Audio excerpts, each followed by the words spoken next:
Maraming lugar sa mundo ngayon ang Muslim majority, ngunit alam mo ba na dating Kristiyano ang mga bansang ito? Mula sa Turkey hanggang sa Balkans, ang kasaysayan ng relihiyon sa mundo ay puno ng pagbabago. Sa video na ito, tatalakayin natin ang mga bansang dati ay Kristiyano, ngunit sa paglipas ng panahon ay naging Muslim majority. Alamin natin ang mga dahilan, ang proseso ng pagbabagong ito, at ang epekto nito sa kasalukuyan.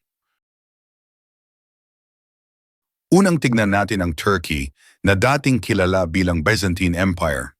Ang Constantinople na ngayoy Istanbul ay naging sentro ng Kristyanismo sa silangan at tahanan ng Eastern Orthodox Church. Noong 1453, sinalakay ng Ottoman Empire ang Constantinople. Matapos ang pananakop, nagsimulang maging Muslim majority ang rehiyon sa loob ng ilang siglo. Maraming simbahan ang na-convert sa moske, kabilang na ang Hagia Sophia na ngayoy isa sa pinakatanyag na mosque sa buong mundo. Sa kasalukuyan, halos 99% ng populasyon ng Turkey ay Muslim, subalit makikita pa rin ang mga Kristiyanong pamana sa arkitektura at kasaysayan. Sunod ay ang Egypt, isa sa pinakaunang Kristiyanong bansa sa mundo. Ang mga Coptic Christians ay itinuturing na mga tagapagmana ng sinaunang Kristyanismo sa bansa.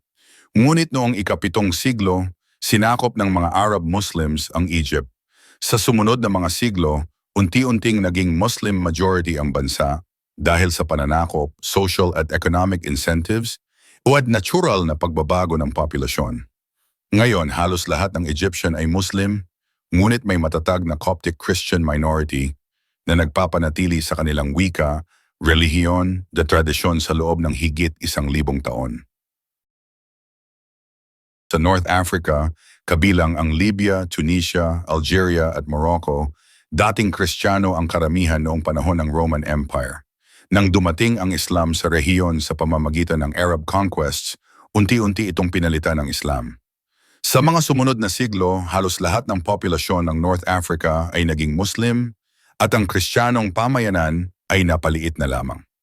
Ngayon makikita mo ang malakas na impluwensya ng Islam sa kultura, wika, at batas ng mga bansang ito. Ang Middle East, pinagmulan ng Kristyanismo, ay isa ring rehiyon na naging Muslim majority matapos ang Arab-Islamic conquest noong ika-7 siglo. Ang Syria, Iraq, Palestine at Jordan ay lahat nakaranas ng pagbabago sa relihiyon dahil sa pananakop, migration at conversion sa Islam. Sa kabila nito, may mga Kristiyanong komunidad pa rin, tulad ng mga Maronites sa Lebanon, Assyrian Christians sa Iraq at Syria, at ilang Greek Orthodox. Patunay ito na kahit malakas ang impluwensya ng Islam, nananatili ang ilang Kristiyanong tradisyon sa rehiyon. Bosnia and Herzegovina sa Balkans. Ang Bosnia and Herzegovina ay dating Kristiyano, parehong Catholic at Orthodox. Nang dumating ang Ottoman Empire sa rehiyon noong ika-15 siglo, maraming lokal ang nag-convert sa Islam, lalo na sa mga lungsod at kalapit na komunidad. Ngayon, malaking bahagi ng populasyon ay Muslim, kilala bilang mga Bosniak, ngunit nananatili pa rin ang ilang Kristiyanong komunidad. Ang halimbawa ng Bosnia ay nagpapakita kung paano nakakaapekto ang pananakop sa kultura, relihiyon, and identity ng isang bansa. Albania, isa pang European country, ay dating Kristiyano bago dumating ang Ottoman Empire. Sa ilalim ng Ottoman rule, maraming Albanian ang nag-convert sa Islam. Dahil dito, ngayon ay Muslim majority ang bansa, bagaman may maliliit pa ring Orthodox at Catholic minority na nananatili. Ang kaso ng Albania ay nagpapakita ng pangmatagalang epekto ng politika at pananakop sa relihiyon at kung paano nagbabago ang demographic structure ng bansa sa loob ng daan-daang taon.